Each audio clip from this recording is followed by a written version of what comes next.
You're listening to the Studyclix Podcast, your number one source for junior cycle and leaving cert tips. We make exams easier.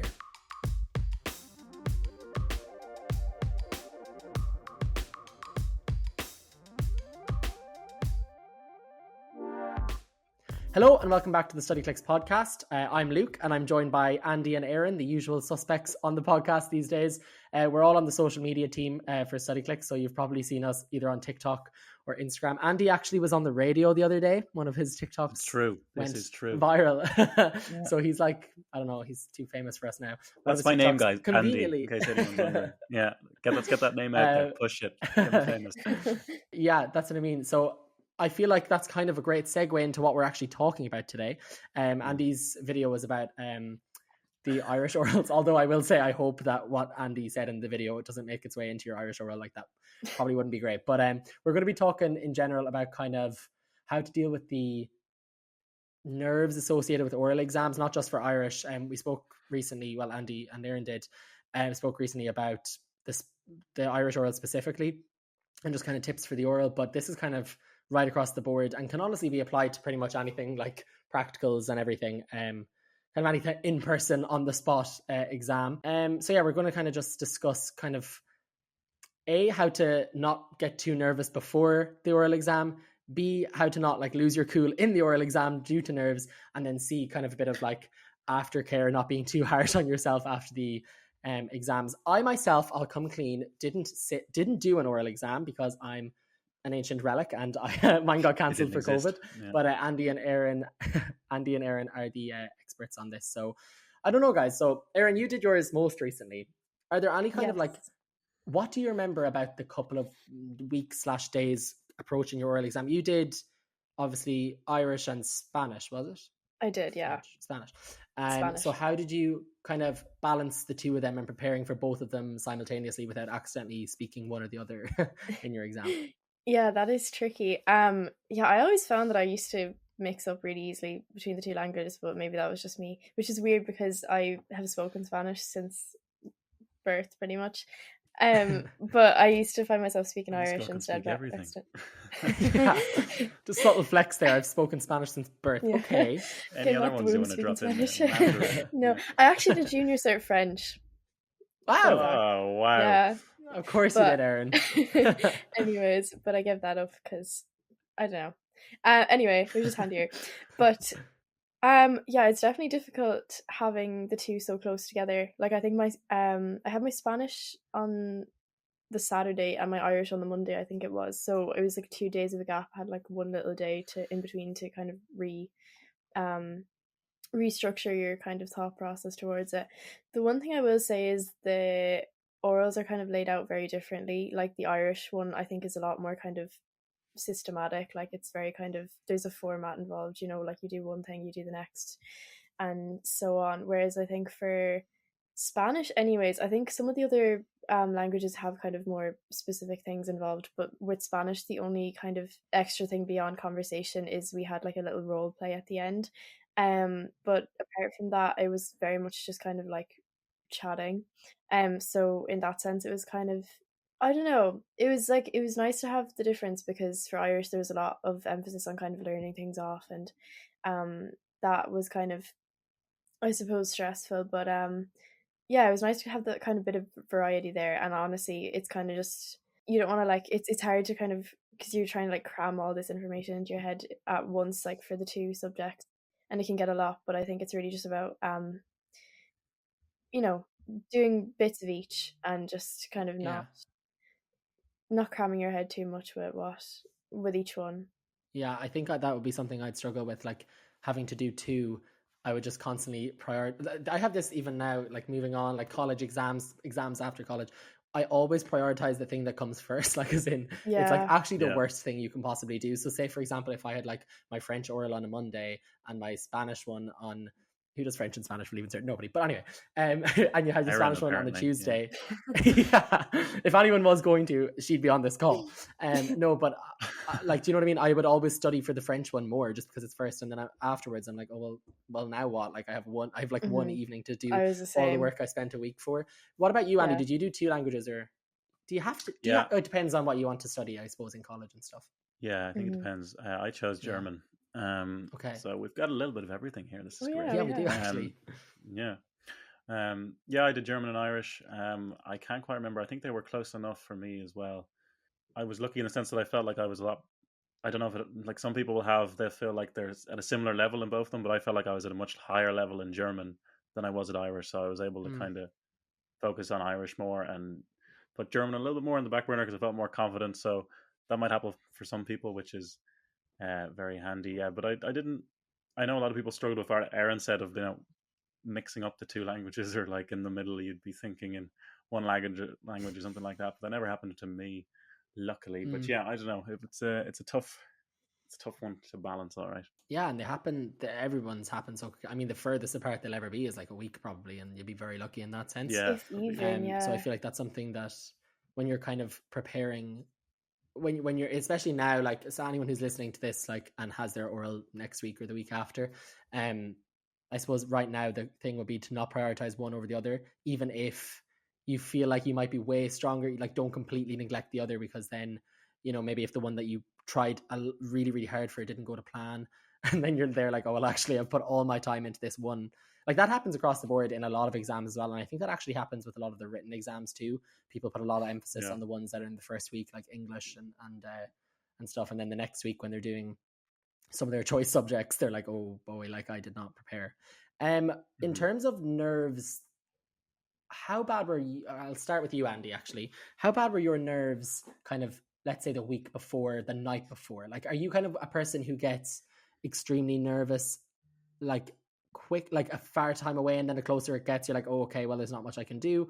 Or are you kind of a last minute, like, sweating kind of? Yeah, I think probably the latter. I was always quite good at. I think it never hit me until I was literally outside the room when I'd get like a little bit of a hit in my stomach Mm. in that kind of way. Yeah, no, I was quite lucky. I mean, I never really got too nervous in advance, but yeah, I always try to focus on when I was outside the room, because you're always thinking of all the things you don't know, and they could ask me that or they could ask me this. I've always tried to, um, like my teachers always said, it's always about focusing on what you do know, and all these things. Yes, I don't know, but all these things I do know. So these are the things that are my strengths, and that's what I'm going to continue to go back to if I can, because in the Irish oral especially, you can really direct the conversation, so a lot of it I feel like is in your control. And Mhm. you have to remember as well, I feel like a lot of people, straight away as they get asked a question, they feel like they have to answer straight away, like they have to go straight Mm. in with like it's prepared, it's ready in your mind, whereas a normal conversation doesn't even happen like that. I think a lot of people need to, like, if they're asked a question, that the answer or the words don't come to them instantly, take a second to breathe and go, yeah, I think, and then kind of go like that, a little bit like my Irish oral TikTok video, really, not quite to that extent, but yeah, take a little bit more time, because I feel like when you're getting nervous and you've so much adrenaline, because it's like this thing that only happens once, and it's like 10 minutes, it's done, and your body's like kind of going 90, so it's really easy to go really quick and try and you stumble over things and leave out things or mess up tenses or anything like that. So take a second and breathe, I think, was what I was always trying to do, was like even box breathing outside the room, whatever you need to do to try Mhm. to get your heart rate down, literally. What about you, Erin? Were you kind of a someone who, I don't know, the way I am, I kind of get very nervous for something a long time in advance for it, like as in ridiculously far in advance. I get nervous for it, and then the closer it gets, I kind of lose a bit of the nerves, and then the morning of, I Mm. actually feel like I could probably vomit in the waiting room. So, like, it could be, I don't know, it kind of is a bit of a mixture for me. What about you, Erin? Like, how do you kind of cope with nerves leading up to an exam? Yeah, I get that. I was very, very nervous coming up to the orals. I was like, I don't know, the whole day before, just like absolutely hyperventilating. I'm not even gonna lie to you. But like, I don't know. I mean, I think it's just kind of having to remind yourself, like, okay, like, we're all in this together. Not to be cliche, but like, High School everybody's doing Musical, Musical, Erin. here we go. Yeah, come on. everybody's doing the same thing, and it's Hey, just buddy, buddy. it's Sorry. it's a it's like a 15-minute conversation that's going to be over before you know it. But yeah, I was definitely not the best at telling myself things like that. A year ago, I was very in my head about it. Don't really know why, to be honest. I think it's just, honestly, there is just a lot of pressure put on the oral, especially like, for Irish it's 40% of your grade. For languages, I think it's 25. So it is a big chunk, and it's hard, I think, not to kind of get worked up about that. It was for me anyways. But yeah, but I was thinking about that actually recently, because I had an Irish oral actually yesterday in college, and I was like, oh my god, it's so funny thinking back to a year ago and comparing it to how nervous I was then to how I feel now, because I had not the slightest bit of nerves going in. It was crazy. Yeah, I don't know, just it's interesting to look back on. But yeah, no, I was very nervous when I was in Leaving Cert. Yeah, I mean, it's understandable. Like, at the end of the day, you are, you know, it's even though, like what you said, Andy, it's kind of just, it's just a conversation, and a conversation has like push and pull, and there's waiting, and there's thinking, and there's like, you know, formulating a sentence. Like, it just is so artificial. Like, I mean, in what scenario would you walk into maybe like a job where you have to like an interview or something, but you know, you're like in a classroom or something that you've probably done classes in before, like in a tiny office, and you go in and you shake this person's hand, like, you know, and like you state your like exam number. It's just, the whole thing is quite artificial, so it's kind of hard to like remember that at the end of the day, like, you were just speaking and they're speaking back to you. But I think you both touched on a really important point there, which was kind of focus on what you definitely know rather than like the kind of variables that could change. So yeah, okay, they could ask you a question that you're like, I have no idea, but you know, the Shaw Pictors are always going to be the same, or like I know there's kind of versions of the Shaw Pictor in every exam. I know, Erin, you were saying like Spanish is a little bit, I don't know, like freer with that, like it's very conversation heavy, but there is always that one thing like that you can bring up, like whether it's something you bring in yourself. I know for French, I don't know if they still do, but there was like the document, you bring that in and like you show them. Yeah, I think that was it. You know, there's always something that you can kind of lean on that's going to be somewhat familiar to you, and to kind of focus on that rather than think about like, oh, what if they ask me the like most niche topic ever? But you do get to kind of steer the conversation, don't you? Like, you kind of get to pick what you talk about. You're not obligated to answer a question. Like, if you didn't know the answer to a question in English, like, you're not going to come up with some waffly answer just for the sake of it. Like, you're just going to say, oh, I don't know much about that, sorry. Like, it's very much up to you, honestly. Like, a lot of people get kind of intimidated by that, or they kind of feel like they have to answer something, which is fair. You know, obviously you're being asked a question by an examiner, you're not going to immediately be like, oh, I'm just going to do what I want instead. But it's like, you do have that liberty. Like, you can so easily say like, oh, I don't have much of an interest in this, but I'd like to talk about this, or like, you like, the conversation can just naturally flow that way as well. And if you're making a point to talk about things that do interest you, like, the examiner more than likely will also latch onto that. Like, they're not gonna really, like, it's like, I didn't get asked anything really unusual in any of my orals, I don't think. Like, I'm pretty sure my Spanish one, we just talked about like my hobbies for nearly all of it, and then for Irish it was really just what I brought up, and like, I don't know, it just was an interesting conversation, and the examiner just kind of kept going with that. So I don't know, I'd say. And also, if you do get asked like a kind of weird question, like, don't get bogged down by it. Like, you're obviously being asked it because the examiner thinks that you're in a good place to be able to do so, to answer it. Like, you do have a lot more control over the conversation than you do realize. So I think just keeping that in mind. Yeah, it's like if you go in there and like you say that you're like, you have a niche hobby or interest in something really random, like you play a really random instrument or something, like, you can't be surprised then when they turn around and ask you like questions about it, you know. So while that's true, so is the opposite. So if you avoid talking about things you don't want to talk about, say if you had a specific topic you had learned an essay for and you knew loads of vocab, like, I don't know, like young people in Ireland or any of those kind of like buzzword essays, and you wanted to bring that into your oral, like, there's 100% ways that you can do that and weave it in, but there's also ways that you can absolutely avoid that. That's okay, Andy, don't you worry. The hay fever, I've never had such a sneeze that I thought was going to be a sneeze and then wasn't anything. That was crazy. My body like did the sneeze, but nothing happened. It knew you were recording. Leaving Cert Irish can be tough, but Studyclix Irish Boost makes it easier. Over 140 exam-focused video lessons covering grammar, essay writing and oral prep, along with 300 plus interactive exercises to sharpen your skills. It's everything you need to feel confident heading into paper 1 and 2. And for podcast listeners, here's €10 off. Just use podcast 10 at checkout. Go to studyclix.ie and get the extra help you need before the Leaving Cert. Okay, and then in terms of like what about like in the actual exam? Like, I feel like adrenaline actually takes does a lot of the work for you when you're in an exam situation like that. Like, I know anytime I did French in college, so I had to do like 2 orals a year, not the best experiences of my life, I'll be honest. But, you know, some of them were a bit longer than others, but all of them felt about 4 seconds long. Like, they do genuinely fly. They What I found fly. anyway. Is that something you would have thought too? Yeah, definitely. You're honestly in and out. Like, it goes so Yeah. much faster than you think. And I feel like, especially in Irish, the fact that there's so many things, so many different sections, like, you find yourself progressing through them really fast. Like, or even in my Spanish one, because I remember, like, the role plays at the very end, and it got to the point that she, like, pulled out the card to do the role play, and I was like, what do you mean it's over already? That's crazy. Yeah, because Yeah. you're just chatting away, and, like, you know, everything that they're asking you is just to fill the time. Like, you're only in there for what, like 10-15 minutes. It's not a super long period of time, but like, it can seem like a really long amount of time when you just hear that yourself. You're like, how am I going to talk for 10-15 minutes? But it goes a lot faster than you think, and, like, you're in and out, and then it's over, and then you never have to think about it again. Yeah, that's a huge thing. Just like literally leaving and being like, if you don't want to, you never have to speak whatever language you just spoke ever again. Obviously it'd be great to keep going with it, but, you know, like, if it really did traumatize you, like, it really is just for the sake of that 15 minutes that literally feels like 5.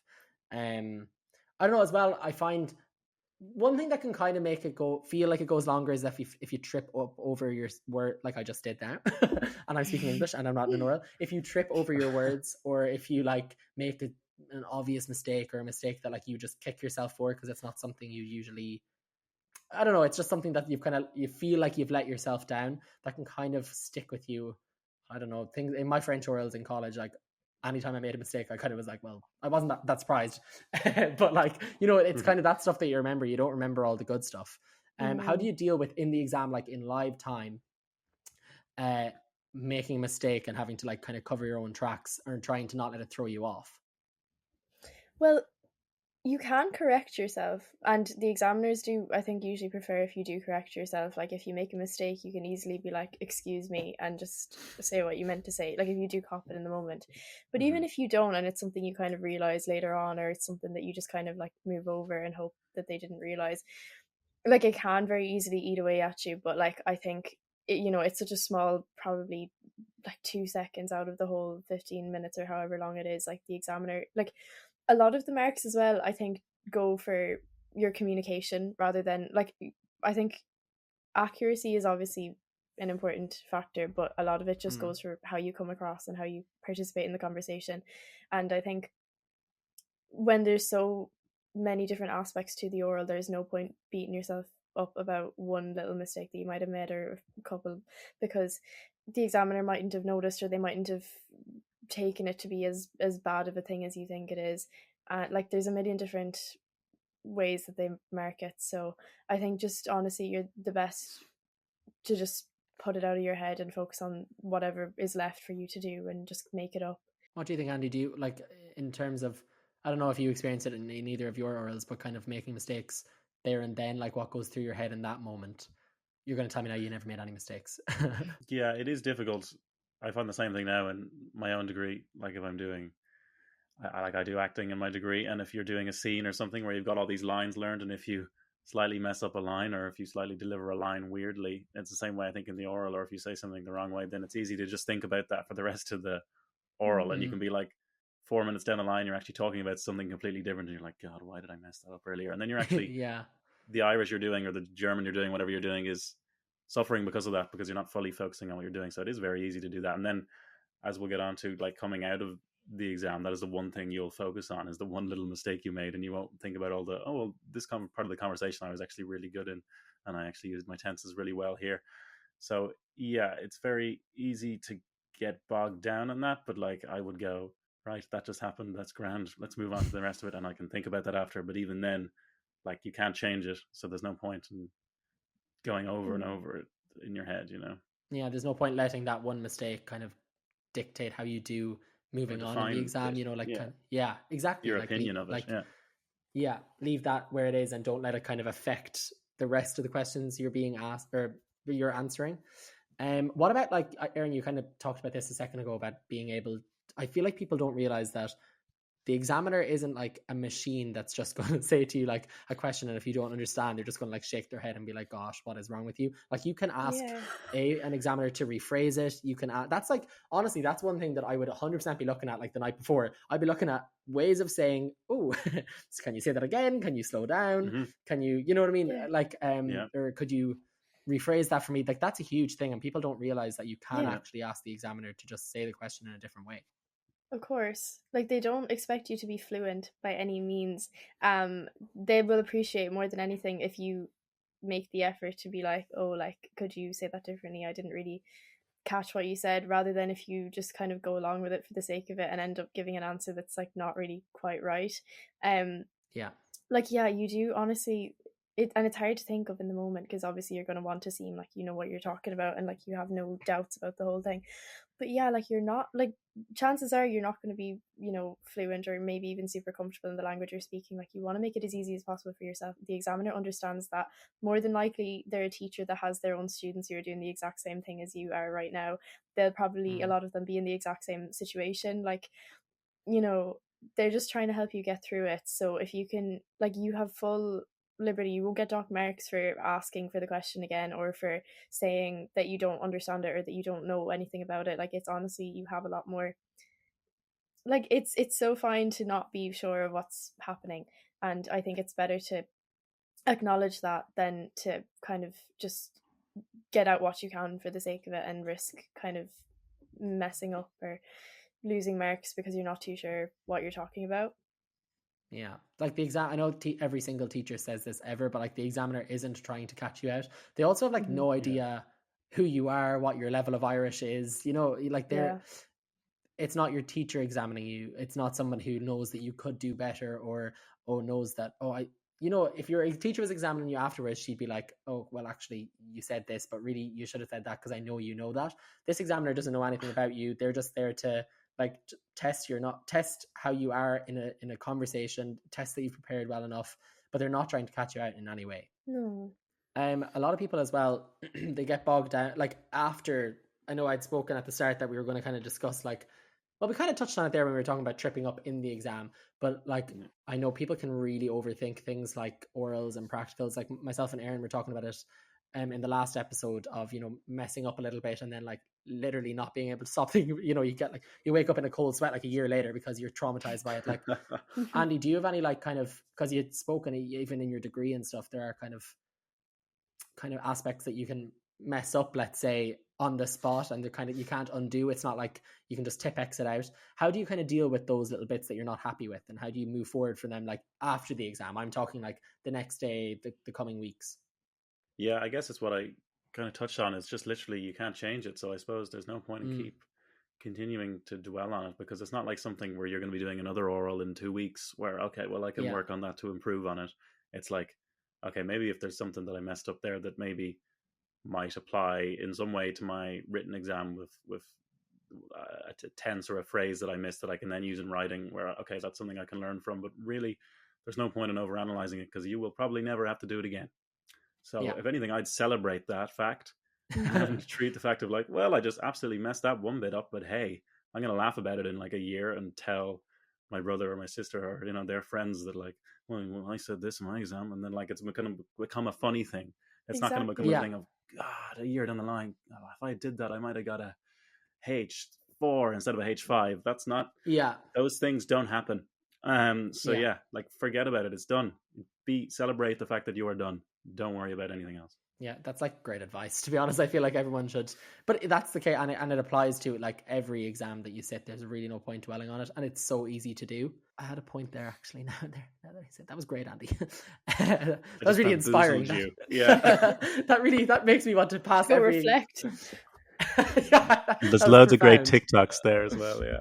I actually, and that's what I was going to say. For people, I think one of the most scary and daunting things about the orals is that people don't know what to expect, because obviously, okay, they've obviously sat a mock oral, probably they've heard their friends talk about, I know everyone's heard like ridiculous stories of people like messing up and speaking French and like, or just like crazy stuff accidentally, like basically the exact what Andy was describing in his TikTok that he made. This TikTok is getting serious airtime, Andy. I'm really between there's the podcast. There's a part 2 up, by the way. There's a part 2 up last night.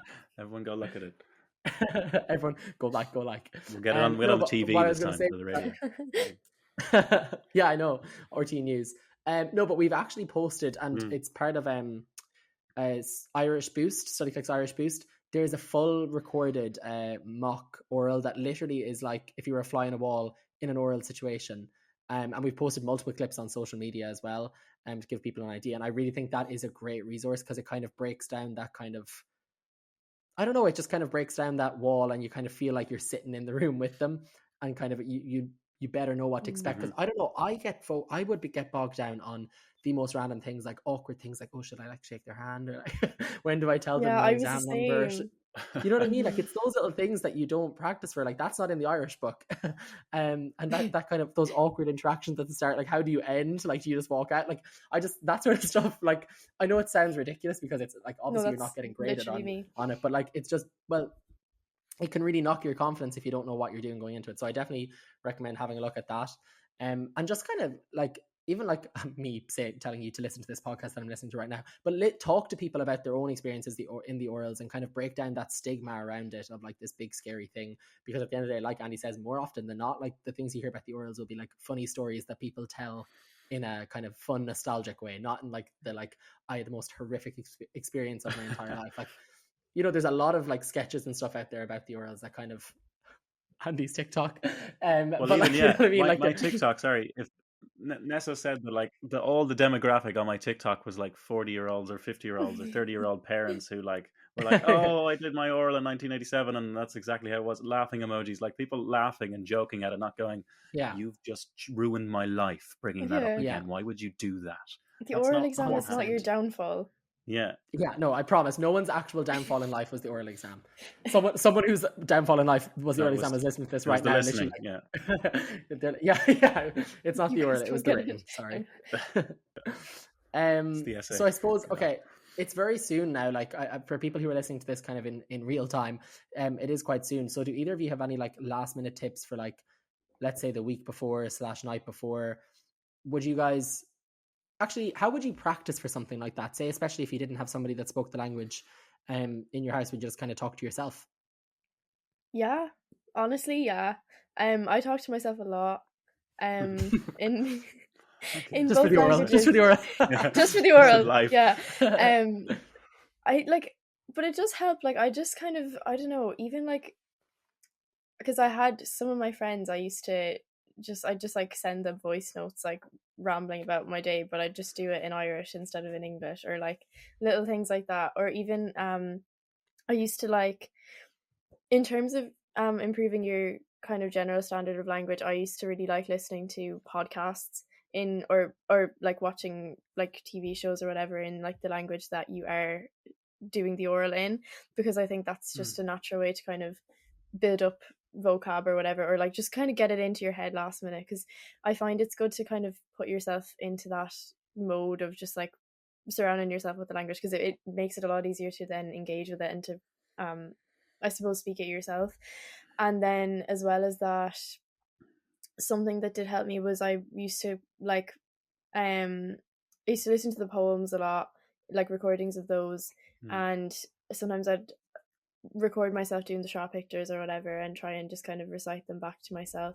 Like a lot of it, yeah, honestly, was just kind of talking to myself in one way or another. But like, and it sounds so silly, but it does actually work. I thought it worked. Because you're just practicing, you know, like you're practicing whatever topics you might even want to talk about. Like, just go on a rant to yourself and see how much you can come out with. Like, obviously it's a lot easier if you do have somebody with you to ask questions or whatever, but like if you can just come up with the topics in your head, I think honestly that's the best way to go about it. And also I would say, coming up to just kind of the like week before it, a few days before it, don't make that the time to try and like cram loads of new information that you think you may or may not be asked. Like at that point, it's like what Andy said earlier, like focus on what you do know, focus on perfecting that, and just, you know, have your things that like if this comes up, I would be comfortable talking about them. Don't like waste time kind of, you know, half learning other things that like may or may not come up realistically. You know, like you're having a conversation, to talk about yourself. Like, you're literally talking about yourself in the oral and things that interest you. So focus on things that you want to focus on, and just honestly don't stress about what could or could not happen, because it's not worth it. And once it's done, like, it's all out of your head, and you don't have to relive the Leaving Cert oral ever again. So I would say, yeah, that's how I look at it. Do you have similar sentiments, Andy? Yeah, pretty much the same. I mean, I remember Erin said in our last podcast was just surrounding yourself with Irish and, just flicking on whatever show you normally watch, if you're able to watch that in Irish, or, as we said, there's Shrek in Irish is great, and, things like that. But yeah, no, literally. I think I did for German. I don't think I did it for Irish, but I did audio record myself, like having the conversation and stuff when I went for walks, like with my dog, and I just listened to it in my ear. Whether that helped me or not, I don't know. But I like to think that it did, and it could. Or you just love the sound of your own voice. It's one of those. Yeah, it's also a way of breaking up your studies, like, because if you're doing everything in the last week, just everything writing everything down, or the same, everything feels the same. If you want to go for a break, and you're still kind of, it makes you feel really good because you still feel like you're learning, or you still feel like you're being productive, but you're actually still kind of relaxing. You don't have to actually be like really engaged while you're listening. Just hearing it, I think, does have an effect. So something like that, I think, is a good thing to do in the last week or two as well. Yeah. Well, you heard it here first, guys. Talk to yourself and watch Shrek. That's the key to passing all of your orals. That's how it's going to go. No, but I actually think you did touch on some really, really great tips there, especially kind of last minute. Well, not last minute. I mean, a week or so is plenty of time to do some last minute preparation. But it's, I feel like things will stand to you that you've been doing throughout the year, not just oral prep, but also like think about all the things you've learned while prepping essays for your exam, and even just comprehensions, vocab, everything. It will all kind of stand to you in your exam. So just try and not get too bogged down in the unknowns, and instead focus, which is what we've said about 100 times in this podcast, but focus on what you do know. Thank you very much, guys. And for anyone who's sitting their orals, we all wish you the best of luck. And who knows, maybe in 30 years time, you'll be reacting to Andy's TikToks about how funny the orals are and laughing about it.